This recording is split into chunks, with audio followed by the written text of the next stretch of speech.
pasamos ahora a la sección de todos los viernes, las secuelas del viejo régimen. Para eso está con nosotros nuestro colaborador Adrián Ramírez y vamos a revisar el tema el día de hoy, la 4T con las reglas Mandela, el imperialismo carcelario y el nuevo plan de salud. Muy buenos días, Adrián, ¿cómo estás? ¿Qué tal? Buenos días, Aníbal, Anaí, amigos de Contralínea y todos los que hacen posible esta transmisión. Pues, Adrián, platicar contigo, ¿qué son esto de las reglas Mandela y, bueno, la 4T, qué es lo que tiene que ver con este tipo de reglas? Bueno, es muy importante señalar que los derechos humanos van teniendo como diferentes expresiones muy específicas para cada tipo de grupo social. Por ejemplo, hay convenciones para los derechos del niño, hay convenciones para la mujer, hay convenciones para eliminar la discriminación racial, hay elementos de convención para eliminar la tortura, la desaparición forzada, y también hay todo el derecho internacional humanitario que se ocupa de el derecho en tiempos de conflictos armados, ya sea guerras de orden internacional o conflictos internos de orden no convencional. Y en este caso hay un paquete de derechos humanos que son aplicables a las personas que están privadas de su libertad. Y hay que tomar en cuenta que los estados-nación han determinado que hay algunas conductas que son consideradas como delitos y que imponen una pena que es una pena privativa de libertad. Estas penas privativas de libertad restringen derechos civiles y políticos, pero más allá del derecho a la deambulación, el derecho al tránsito de la persona y a que no pueden participar de los asuntos políticos, es decir, quedan suspendidos durante el periodo de prisión los derechos civiles y políticos de las personas, e incluso se cuestiona que ya algunos presos puedan incluso votar,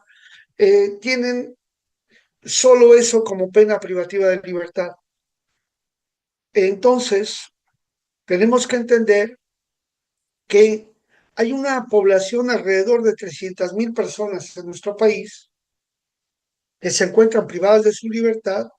y que además tienen a familiares que están en torno a ellos y lamentablemente como está arreglado el sistema penitenciario para la extinción de las penas, se convierten en penas trascendentales porque vulneran al núcleo familiar. Y de ahora que estamos en tiempo de mujeres, quien más se ve afectado al tener un familiar en prisión, pues son en general las mujeres. Ese es el asunto de que hay unas reglas mínimas para el tratamiento de las personas privadas en libertad que si bien no tienen un rango de convención, por ser un instrumento internacional que se ha adherido a nuestro país por los principios de pacta sunt servanda, es decir, de buena fe, el Estado mexicano se acoge al cumplimiento de las normas que se generan en el sistema de Naciones Unidas, por lo tanto, nuestro sistema penal debe arreglarse conforme a esos principios fundamentales, Aníbal, Anaí. Adrián, pues muy importante porque recordar que lo que ocurrió en bueno, en el sistema penitenciario durante pues gobiernos, por ejemplo, el de Felipe Calderón, pues habla mucho de esta descomposición social a la que nos llevaron sus estrategias, ¿no? Que no solo fueron en contra de una mal llamada guerra contra el narco, sino que también pues hicieron lo propio dentro del sistema penitenciario, porque recordar que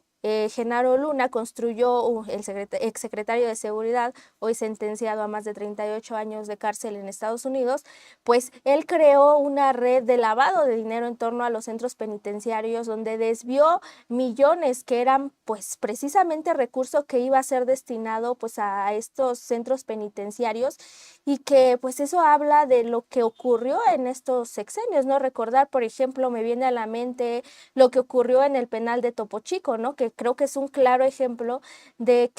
las medidas que se adoptaron durante estos gobiernos. Pues no solo era un penal controlado por grupos de la delincuencia organizada, sino que pues trajo consigo una violencia desmedida y que se comprobó en 2016 cuando pues ocurre este motín que pues deja una gran cantidad de muertos, ¿no? Y que destapa todo lo que estaba ocurriendo al interior de este tipo pues de centros que se supone deberían de apoyar a la reinserción social, pero que en este caso pues no estaban para nada pues contribuyendo con eso, y eso lo relaciono porque justamente pues dentro de las reglas Mandela pues están estas está establecido que deben de existir condiciones de salud, pues que debe existir una integración de medidas que apoyen pues estrategias en salud, en psicología, pues alternativas a este encarcelamiento, pues cosa que no pasaba. Pero entonces, ¿cómo puede enfrentar el gobierno de la 4T pues todos estos años, ¿no? De estos estragos que nos dejaron estos gobiernos? Sí, Anaí, creo que es muy importante comenzar a desmontar los mitos y los discursos falsos que permitieron hacer estos grandes negocios. El primer punto es que no es el problema de tener más prisiones y de tener un modelo penitenciario de alta seguridad que decían que iba a ser disuasor de los grupos delincuenciales. Eso es falso, y vimos que detrás de ese discurso de crear más prisiones, de penas más altas, estaba el gran negocio que, al amparo de los medios de comunicación que propiciaban eso, pero a la vez el tratar de decir que el gobierno tenía que tener una mano dura y que tenía que tener sanciones mucho más altas, incluso la posibilidad de imponer la pena de muerte o las prisiones vitalicias, es un elemento fundamental. Esto contribuyó incluso a que hubiera mayor corrupción en el Poder Judicial, porque el rezago judicial para cumplir con todos los procesos ante estas penas tan largas que se están imponiendo hacía una situación bastante onerosa en términos de procurar administrar la justicia. De la misma manera, el hecho de que se dijera que había autogobiernos, que la delincuencia había cooptado los penales, también es un mito. Y hay que decir que en el periodo neoliberal, los centros penitenciarios no fueron controlados por los grupos delincuenciales, sino que el narcoestado policíaco los ocupaba y los sigue ocupando, porque por mucho poder que digan tener los grupos delincuenciales,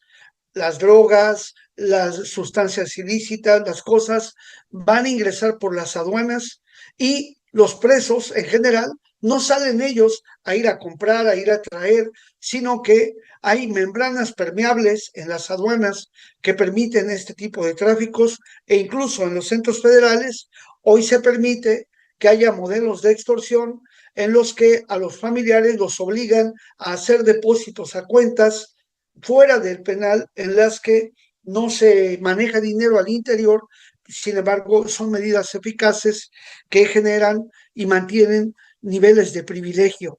Esto debe de cambiar, porque son las altas autoridades que todavía no han logrado ser cambiadas, que propician esta situación. Y entonces, con ello, las reglas Mandela no se cumplen adecuadamente, y es por eso el interés fundamental que tenemos para que se pueda lograr un modelo de reinserción. Es importantísimo que este nuevo gobierno y este segundo piso tome en cuenta que tenemos un barril sin fondo donde se está gastando mucho dinero en un modelo que no va a funcionar porque cuenta con todas las inercias de este pasado y que las penas tan altas, lejos de ayudar a la reinserción de las personas, se convierten en penas trascendentales para los familiares. De estos, la mayoría mujeres que tienen que ayudar para la manutención de los familiares en prisión, para el cuidado de los hijos, para el trabajo fuera e incluso para el tiempo de festividades y demás, son los familiares, las mujeres, las que tienen que estar como al tanto y pendiente de ir a visitar a los familiares en fechas significativas, lo que agrava la jornada laboral y, insisto, se convierte en una pena trascendental feminizante que tiene que modificarse y por lo tanto debe de darse un pleno cumplimiento a las reglas Mandela. Hay que mencionar que se acaba de presentar el planteamiento del modelo de salud para nuestro país. Sin embargo, no se dice absolutamente nada respecto a la cuestión penitenciaria. Los presos y sus familiares tienen que comprar en su mayoría los medicamentos, la atención médica no es suficiente ni es adecuada y entonces tenemos que buscar el mecanismo porque la gratuidad de los servicios de salud de todos los niveles llegue también para las personas privadas de su libertad. Eso es un elemento que podría auxiliar, ya que muchos familiares tienen que gastar por los medicamentos y aparte por los modelos de corrupción para poder hacer llegar los medicamentos, para poderlos pasar. Muchas veces los medicamentos ingresan, pero no se les dan a la persona enferma o para cuando llega el medicamento la persona ya se curó o ya se agravó. Entonces es muy importante pedirle al gobierno federal que voltee a ver y que el modelo de salud contemple también la situación penitenciaria como un elemento importantísimo en este proceso de garantizar el derecho a la protección de la salud, tomando en cuenta que la responsabilidad de la integridad física, psicológica, de salud también es parte de una responsabilidad de la autoridad que está ejecutando la sanción penal de una persona. Y Adrián, preguntarte también sobre pues estos últimos temas que estás abordando, porque es este tipo de aspectos que suceden en las cárceles, pues hay gente que ha investigado este tipo de temas y los ven como una experiencia de concentración de la población. Y en ese sentido también tenemos en México una gran cantidad de población que pues no ha sido juzgada y que tiene ahí ya bastante tiempo en esta situación. Preguntarte particularmente cómo se podría entender este tipo de aspectos de gente que no está siendo juzgada, que ya lleva bastante tiempo ahí, que tiene además este otro tipo de situaciones que ya mencionabas, de esta carga de la jornada laboral en las mujeres, de este poco acceso a la salud dentro de las mismas cárceles. ¿Es algo que se podría modificar ahora que viene la reforma al Poder Judicial? Bueno, en tanto llega la reforma al Poder Judicial, que seguramente traerá cambios, no será suficiente si no se cambia el modelo clasista de sanción penal. Es decir, el que existan más o menos eh, delitos graves, es decir, aquellos que no pueden tenerse la extinción de la pena con medidas fuera de los centros penitenciarios, eso tiene que modificarse porque eh, los legisladores y los jueces, sobre todo, que imparten la justicia y los ministerios públicos que persiguen los delitos, eh, aplican de manera acrítica, histórica, la sanción penal, basándose en el tipo penal sin incluso valorar el monto del daño, la proporcionalidad de la pena, y como se trata, por ejemplo, de un delito considerado como grave, entonces las penalidades son altas y muchas personas con delitos famélicos van a permanecer en prisión por muchos años y en el absurdo de que nos sería más barato que se pague y se repare el daño que lo que nos cuesta como sociedad mantener a una persona en prisión por un delito que no pone en peligro las vidas de las personas, la seguridad del Estado, pero como fue diseñado de esta manera, entonces las penas son agravadas. Por ejemplo, delitos como robo a casa habitación, aunque no haya violencia, delitos de vehículos, a personas que absurdamente las acusan de secuestro express porque en un camión, en un autobús, alguien le sacó el dinero a otra persona y que cuando sería un robo simple, pero como ocurrió en un transporte público, ya se habla en la posibilidad de la figura incluso del secuestro express y eso agrava mucho la pena. Creo que lo más importante aquí es que tenemos que modificar el modelo de la penología, es decir, de cómo se aplica la sanción penal, de tal manera de que se tome en cuenta eh, esta, esta valoración de clase, de poder adquisitivo de la persona y del monto de lo que en un momento dado se le ha menoscabado a la víctima para que haya medidas alternativas a la prisión. Lo más importante aquí es que el sistema penitenciario debe de garantizar el pleno empleo para todas las personas privadas de la libertad, para que cualquier persona que esté en prisión debe de tener trabajo, trabajo con prestaciones de ley, trabajo con derecho a su antigüedad. Esa es una verdadera reinserción social, porque si él está trabajando dentro de la prisión y no vive la explotación del sistema penitenciario que los ponen, por ejemplo, a coser balones o a hacer tapas y empaques, les pagan por un costal a 3 pesos y eso les lleva todo un día o a veces una semana y no les retribuye,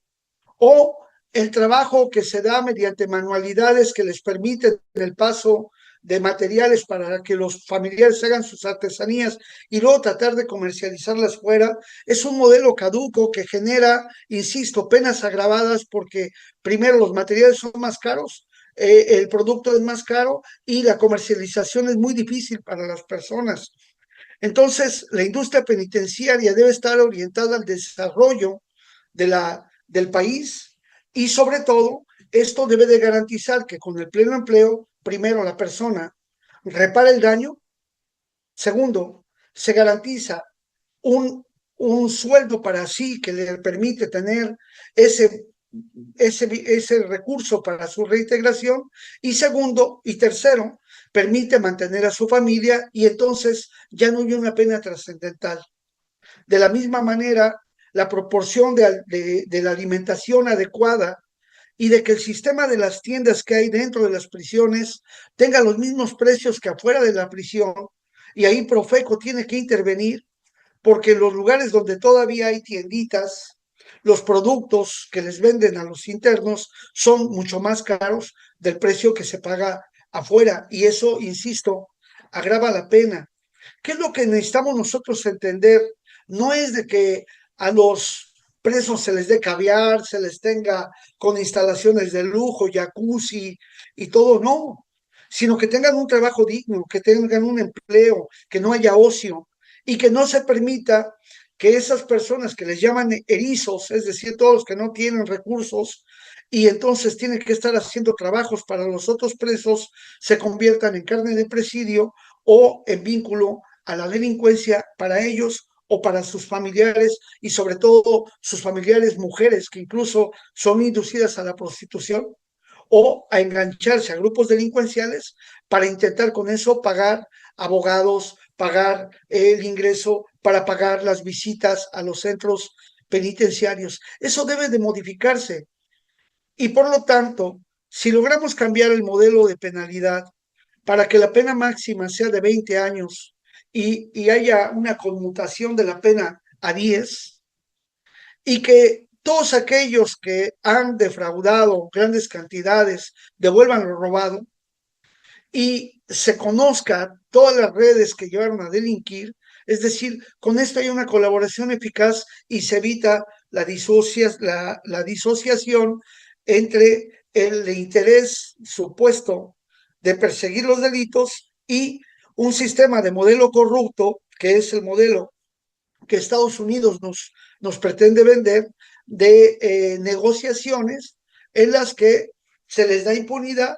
con tal de que ellos entreguen a alguien o hagan acciones que a los juzgadores o a quien tiene el poder les interesa. Eso es parte de lo que tiene que cambiar, y también nosotros entender esa mentalidad que debe de modificarse, y sobre todo saber que hoy hay miles de personas que están en prisión con delitos fabricados mediante la tortura, la inducción de testigos, los montajes mediáticos y un andamiaje jurídico corrupto que difícilmente les va a permitir la libertad. Si queremos que nuestro pueblo avance y se desarrolle, esta situación es fundamental, y la 4T tendrá esta oportunidad porque además ahí hay una fuente de huachicol de recursos, es decir, el huachicol penitenciario, porque el dinero se va en mantener en prisión a personas a las que no se les puede dar un modelo de reinserción social, y entonces son gastos que pierde el erario en una suerte de alimentar un modelo incluso de corrupción que los mapas delincuenciales no toman en cuenta. Y hay que ver que muchos de los grupos todavía mantienen como población cautiva a un número de usuarios de drogas, porque enfermos ellos en prisión y no son considerados como personas enfermas, y no les da el centro la atención integral para combatir la adicción, entonces les permiten adentro consumir las drogas mediante la corrupción, y esto alimenta un sistema gravísimo que debe de modificarse. Aníbal, Anaí. Así es, Adrián, pues tener una vida digna también en estos centros penitenciarios claramente hace falta modificar pues estas políticas en torno a ello. Ya para ir cerrando, yo sí te haría una última pregunta, que sería pues también qué papel juega Estados Unidos o esta relación con Estados Unidos, porque este imperialismo carcelario pues también tiene que ver con las políticas o las presiones que pues se tienen desde allá, desde Estados Unidos hacia México. Ya lo vimos también, pues tú mencionabas que ahorita tenemos casos de pues gente que está en la cárcel por fabricación de delitos, pero también pues, era una política, ¿no? Que venía de estas presiones externas que se tienen y de este encarcelamiento masivo que se quería, ¿no? Como pues con esta idea de combatir al narcotráfico, de combatir a los criminales, pues resultó en este tipo de casos, ¿no? Que hay personas que en verdad están pagando pues, por delitos que no cometieron. Entonces yo te preguntaría eso, ¿cuál es el papel que juega Estados Unidos en este tipo de aspectos? Sí, Anaí, mira, la imposición de el estatuto antiterrorista, la Convención de Palermo, el derecho penal del enemigo, que pretende hacernos creer que hay un grupo de delincuentes que son tan graves, tan malvados, tan perversos, que necesitan penas severas y que necesitan ser llevados a centros prácticamente de exterminio, donde nunca más vuelvan a ver la luz. Además de que nos imponen un consumo de tecnología y de infraestructura que muchos países disputan el que se les certifique con el modelo del sistema de correccionales de Estados Unidos. Y para certificarse, ¿quiénes son los que quedan certificados? Aquellos que consumen los productos que generan en este complejo militar industrial del sionismo en Estados Unidos y con la mano de Israel, que venden tecnología para que al mejorar los niveles de seguridad hacia el interior, son recursos que están constantemente gastándose, porque hay que consumir reactivos, hay que consumir la maquinaria, hay que consumir el mantenimiento